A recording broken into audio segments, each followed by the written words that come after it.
My fellow prophecy student, greetings.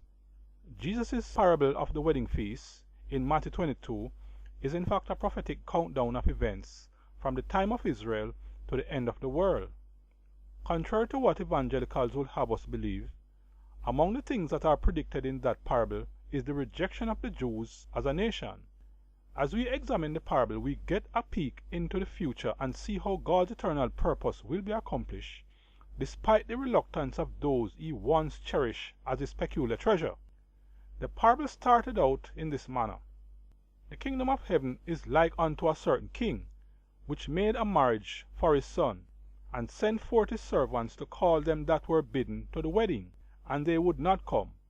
And again he sent forth other servants, saying, Tell them which are bidden, Behold, I have prepared my dinner, my oxen and my fatlings are killed, and all things are ready. Come unto the marriage. But they made light of it, and went their ways, one to his farm, another to his merchandise, and the remnant took his servants, and entreated them spitefully, and slew them. Matthew chapter 22, verses 2 to 6. The parable of the wedding invitation is a prophecy of the gospel commission. The gospel proclamation is represented as being carried by servants that were sent to those who were bidden to the wedding. In other words, the message was directed only to a particular set of people who were specially invited to this occasion. The message that was sent out is not a message of invitation to the wedding. The people were already bidden to the marriage. The servants were sent out to tell those people who were already invited that everything is ready, that they can now come into the wedding. However, when the call was made, instead of coming to the wedding, they made light of it and busied themselves with their own affairs. They had no interest in attending this marriage ceremony, and so they show a great deal of indifference to the servant's call. But when the call grows louder and more persistent, the people became disgusted and started to treat them spitefully to the point of murdering some of them. For those who are at least average in their knowledge of prophecy, it should be known that this parable is an obvious reference to the Jewish people. Because they were already chosen in Abraham through circumcision, they can be considered as being bidden to the wedding. Simply put, the only thing that each Israelite needed to do to accept the invitation to this wedding is to be born the seed of Abraham. Israel didn't need to make any profession of faith in order for them to be considered the people of God. But because of the unsanctified condition of the people, there was a need for reformation, and this is where the call to the wedding comes in. Therefore, from time to time, God would send his prophets to Israel to call them from their waywardness to a life of obedience. For centuries, God has been making tireless efforts to bring his people from a religion of legalism to one that will bring them into a meaningful relationship with him. By dispatching his servants, the prophets, God intends to get the children of Abraham to understand that godliness is more than about participating in the sacrificial services. As we are aware, the warning and entreaties of the prophets did not only go unnoticed, but was met with enmity and violence. The result of Israel's hatred for the call to the wedding feast was summed up by Christ in the following lamentation against the Jewish nation. O Jerusalem, Jerusalem, thou that killest the prophets, that stonest them which are sent unto thee, how often would I have gathered thy children together, even as a hen gathered her chickens under her wings, and he would not. Matthew chapter 23, verse 37. From the time that Israel became a nation, the message of peace was confined to the sons and daughters of Abraham. It was not intended for the heathen nations except if they wished to become a part of the commonwealth of Israel by circumcision and to practice the laws of Moses. That the message must first be sent out to the Jews is clearly stated in the following passages. These 12 Jesus sent forth, and commanded them, saying, Go not into the way of the Gentiles, and into any city of the Samaritans enter ye not, but go rather to the lost sheep of the house of Israel. And as ye go, preach, saying, The kingdom of heaven is at hand.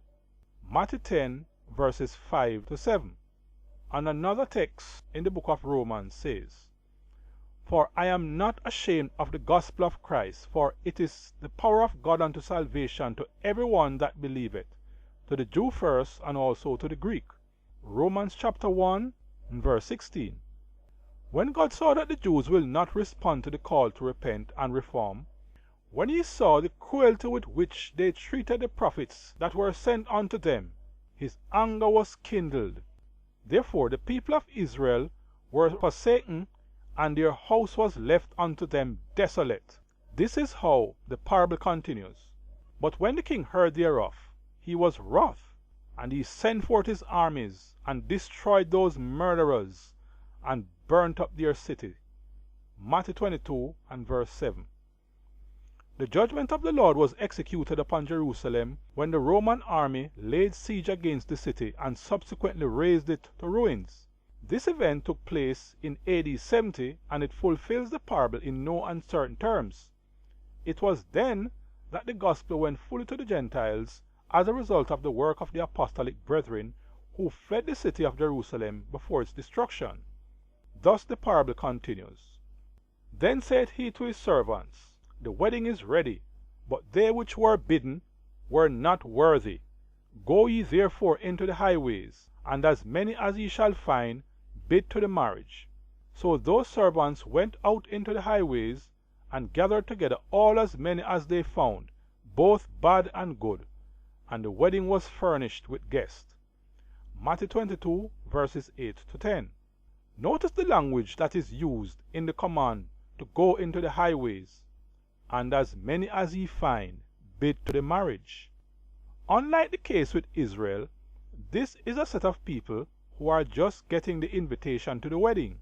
Whereas the Israelites were bidden by birth and circumcision, the Gentiles were actually invited. In the church today, you have both good and bad. They all received the invitation to come to the wedding, but when the wedding became furnished with guests, something significant happened, as the parable went on. And when the king came in to see the guests, he saw there a man which had not on a wedding garment. And he said unto him, Friend, how camest thou in hither not having a wedding garment? And he was speechless. Then said the king to the servants, Bind him hand and foot, and take him away, and cast him into outer darkness. There shall be weeping and gnashing of teeth, for many are called, but few are chosen. Matthew 22, verses 11 to 14. The wedding garment in question is a symbol of the righteousness of the saints. Because there were good and bad in the church, there will be a need to separate the wheat from the tares in order for it to be purified. Thus the Father will do an examination of each individual to see if they are clothed in the righteousness of Christ. Some will appear holy on the outside, and many will be fooled into thinking that they are genuine and true. But under the searching scrutiny of divine investigation, every man's character will be revealed for what it is. This marriage supper spoken of in the parable is the same as the one referred to in Revelation 19. Based on the narrative development of this chapter, the Lamb's wife, his people, has made herself ready. The readiness of the church must be accomplished before the second coming. When the work of examination of characters is finished, it will then be known who have passed the test of divine scrutiny and who will be cast into outer darkness. It is after the Lamb's wife was declared ready and fully attired in her wedding garment that the world will come to an end, and Christ will then be seen on a white horse in his capacity as King of Kings and Lord of Lords, coming in the clouds of heaven to receive his bride. For further end-time studies of the Daniel and Revelation prophecies covering this and other end-time subjects, download my end-time prophecy free book at www.prophecyecourse.com. In the meantime, study to show yourself approved unto God and be the best prophecy student you can be. Thanks for watching.